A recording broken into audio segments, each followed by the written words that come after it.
Hi ಸ್ನೇಹಿತರೆ, welcome to our channel. Welcome. Arya Gargi ಪಾಠಶಾಲೆಗೆ ತಮಗೆಲ್ಲರಿಗೂ ಸ್ವಾಗತ. ಇವತ್ತು ಒಂದು ಹೊಸ ವಿಷಯವನ್ನು ಇಟ್ಟುಕೊಂಡು ನಿಮ್ಮ ಮುಂದೆ ಬಂದಿದ್ದೇವೆ. ಯಾವ ವಿಷಯ ಅದು? ಅದು ಏಕಪಾತ್ರಾಭಿನಯ. ಏನೇನು? ಏಕಪಾತ್ರಾಭಿನಯ. ಓಹೋ, ಏನು ಏಕಪಾತ್ರ ಅಭಿನಯ ಅಂದ್ರಣ್ಣ?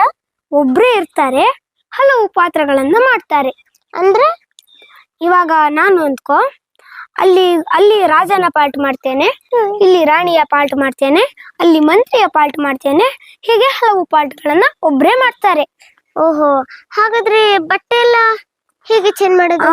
ಬಟ್ಟೆ ಚೇಂಜ್ ಮಾಡುವ ಹಾಗಿಲ್ಲ. ನಾವು ಯಾವ ಡ್ರೆಸ್ ಅಲ್ಲಿ ಇರ್ತೀವೋ ಅದೇ ಡ್ರೆಸ್ ಅಲ್ಲಿ ಎಲ್ಲ ಪಾತ್ರಗಳನ್ನ ಮಾಡ್ಬೇಕು. ಇಲ್ಲಿ ರಾಜ ಅಂದ್ರೆ ಅಲ್ಲಿ ರಾಣಿಲ್ಲೂ ಇದೇ ಡ್ರೆಸ್ ಹಾಕೊಂಡಿರ್ಬೇಕು. ಡ್ರೆಸ್ ಏನ್ ಚೇಂಜ್ ಮಾಡುವ ಹಾಗಿಲ್ಲ. ಇವಾಗ ಇಲ್ಲಿ ರಾಜನ ಡ್ರೆಸ್ ಹಾಕೊಂಡಿದ್ದೀನಿ ಅಂದ್ರೆ ಅಲ್ಲಿ ರಾಣಿಗೆ ಹೋಗುವಾಗ ಡ್ರೆಸ್ ಚೇಂಜ್ ಮಾಡೋದು ಲೇಟ್ ಆಗತ್ತೆ, ಆಭಾಸ ಆಗತ್ತೆ ಅಲ್ವಾ? ಹಾಗಾಗಿ ಡ್ರೆಸ್ ಚೇಂಜ್ ಮಾಡುವ ಹಾಗಿಲ್ಲ. ಓಹೋ, ಸರಿ. ಏಕಪಾತ್ರ ಅಭಿನಯ ಮಾಡ್ತೀಯಾ? ಹಾ, ಎಲ್ಲರಿಗೂ ನಮಸ್ಕಾರಗಳು. ಏಕಪಾತ್ರ ಅಭಿನಯ ಮನೆಯ ಮೊದಲ ಪಾಠಶಾಲೆ. ಇಲ್ಲಿ ನಿಂತರೆ ಅವಂತಿ ದೇಶದ ಚಿತ್ರಸೇನ ಮಹಾರಾಜ, ಇಲ್ಲಿ ನಿಂತರೆ ಅವನ ಮಂತ್ರಿ ಚಾರುದತ್ತ. ಅಲ್ಲೊಂದು ಗಿಳಿಮರಿ, ಇಲ್ಲೊಂದು ಗಿಳಿಮರಿ. ರಾಜಾದಿರಾಜ, ರಾಜಮಾರ್ತಾಂಡ, ರಾಜಗಂಭೀರ, ಬಹುಪರಾಕ್ ಬಹುಪರಾಕ್ ಬಹುಪರಾಕ್. ಮಹಾರಾಜರಿಗೆ ಜಯವಾಗಲಿ. ಎಲ್ಲರಿಗೂ ಶುಭವಾಗಲಿ, ಎಲ್ಲರಿಗೂ ಶುಭವಾಗಲಿ. ಮಂತ್ರಿಗಳೇ, ಇಂದು ನನಗೆ ಒಂದು ಹೊಸ ಆಲೋಚನೆ ಬಂದಿದೆ.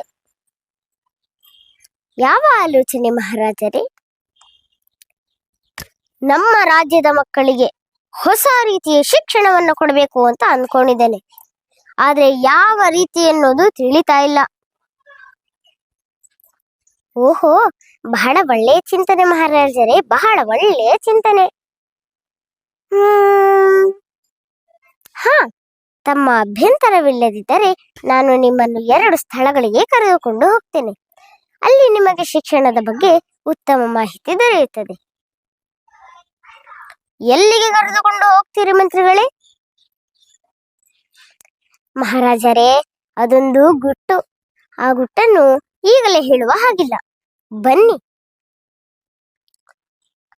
ಸರಿ, ಹಾಗಾದ್ರೆ ತಡ ಏಕೆ?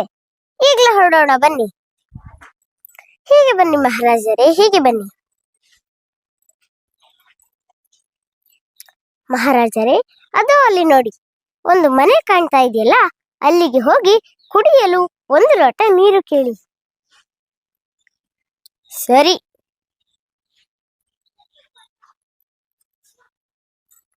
ಯಾರಿದ್ದೀರಿ ಮನೆಯಲ್ಲಿ? ಕುಡಿಯಲು 1 ಲೋಟ ನೀರು ಕೊಡಿ. ಕತ್ತಿ ತಗೋ, ಹಿಡಿ, ಬಡಿ, ಕಡಿ, ಕೊಲ್ಲು. ಕತ್ತಿ ತಗೋ, ಹಿಡಿ, ಬಡಿ, ಕಡಿ, ಕೊಲ್ಲು. ಕತ್ತಿ ತಗೋ, ಹಿಡಿ, ಬಡಿ, ಕಡಿ, ಕೊಲ್ಲು. ಮಂತ್ರಿಗಳೇ, ಮಂತ್ರಿಗಳೇ, ಮಂತ್ರಿಗಳೇ, ಅದ್ಯಾವುದೋ ಭೂತದ ಮನೆಯಲ್ಲಿ ಯಾರೂ ಇಲ್ಲ. ಅಂಗಳದಲ್ಲಿ ಒಂದು ಪಂಜರ ಇದೆ. ಆ ಪಂಜರದ ಒಳಗಡೆ ಒಂದು ಗಿಳಿಮರಿ ಇದೆ. ಆದ್ರೆ ಅದು ಗಿಳಿಮರಿ ಅಲ್ಲ ಮಂತ್ರಿಗಳೇ, ಯಾವುದೋ ಭೂತ. ಕತ್ತಿ ತಗೋ, ಹಿಡಿ, ಬಡಿ, ಕಡಿ, ಕೊಲ್ಲು ಅಂತ ಕಿರ್ಚ್ತಾ ಇದೆ. ಹ ಮಹಾರಾಜರೇ, ಈ ಘಟನೆಯನ್ನು ನೆನಪಿಟ್ಟುಕೊಳ್ಳಿ. ಇನ್ನೊಂದು ಮಹತ್ವದ ಸ್ಥಳ ಇದೆ, ಅಲ್ಲಿಗೆ ನಿಮ್ಮನ್ನು ಕರೆದುಕೊಂಡು ಹೋಗ್ತೇನೆ. ಇನ್ನೆಲ್ಲಿಗೆ ಕರೆದುಕೊಂಡು ಹೋಗ್ತೀರಾ ಮಂತ್ರಿಗಳೇ? ಹೀಗೆ ಬನ್ನಿ ಮಹಾರಾಜರೇ, ಹೀಗೆ ಬನ್ನಿ. ಮಹಾರಾಜರೇ, ಅಲ್ಲಿ ನೋಡಿ, ಒಂದು ಆಶ್ರಮ ಕಾಣ್ತಾ ಇದೆಯಲ್ಲ, ಅಲ್ಲಿಗೆ ಹೋಗಿ 1 ಲೋಟ ನೀರು ಕೇಳಿ. ಸಾಕು ಸುಮ್ಮನಿರಿ ಮಂತ್ರಿಗಳೇ. ಅವಾಗ ಅದ್ಯಾವುದೋ ಭೂತದ ಮನೆಗೆ ಕಳಿಸಿದ್ರಿ, ಈಗ ಏನು ಬ್ರಹ್ಮರಾಕ್ಷಸನ ಮನೆಗೆ ಕಳಿಸ್ತಾ ಇದ್ದೀರಾ? ಏನೋ ಆ ಬ್ರಹ್ಮರಾಕ್ಷಸ ಬಂದು ನನ್ನನ್ನು ನುಂಗಿ ನೀರು ಕುಡಿಲಿ ಅಂತ ನಿಮ್ಮ ಆಸೆನಾ? ಮಹಾರಾಜರೇ, ಇಲ್ಲಿ ಅಂಥದ್ದೇನು ನಡೆಯೋದಿಲ್ಲ. ಹೋಗಿ ಬನ್ನಿ. ಸರಿ,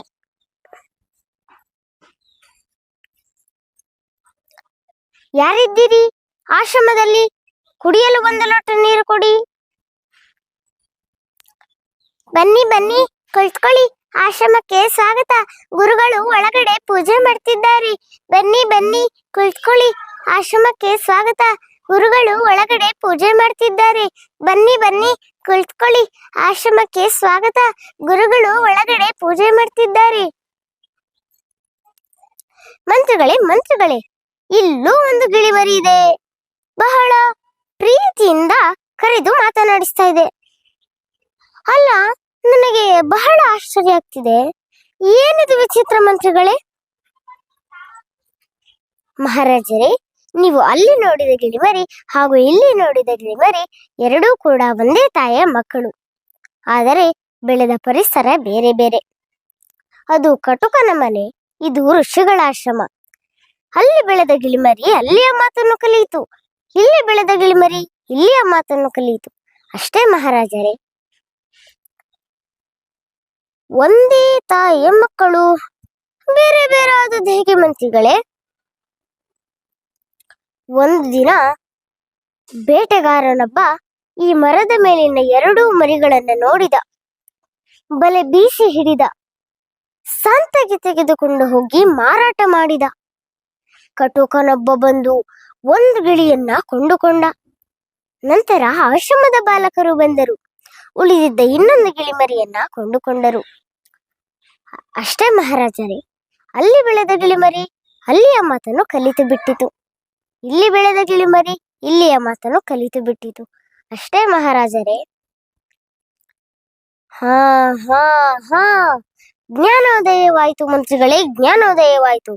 ಮಕ್ಕಳು ಬೆಳೆಯುವ ಪರಿಸರ ಯಾವ ರೀತಿ ಇರಬೇಕು ಎನ್ನುವುದನ್ನು ತಿಳಿಸಿಕೊಟ್ಟಿರಿ. ನಿಮಗೆ ಧನ್ಯವಾದಗಳು ಮಹಾರಾಜರೇ.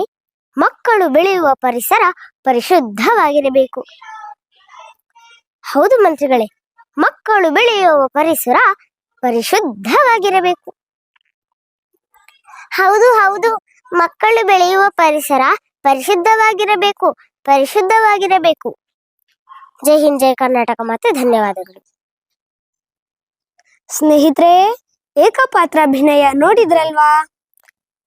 ನನ್ನ ಏಕಪಾತ್ರಾಭಿನಯ ಹೇಗಿತ್ತು ಅಂತ ಕಮೆಂಟ್ ಮಾಡಿ. ನಮ್ಮ ಚಾನೆಲ್ಗೆ ಸಬ್ಸ್ಕ್ರೈಬ್ ಆಗಿಲ್ಲ ಅಂದ್ರೆ ಈ ಕೂಡಲೇ ಸಬ್ಸ್ಕ್ರೈಬ್ ಆಗಿ. ಧನ್ಯವಾದಗಳು. ವಂದನೆಗಳು.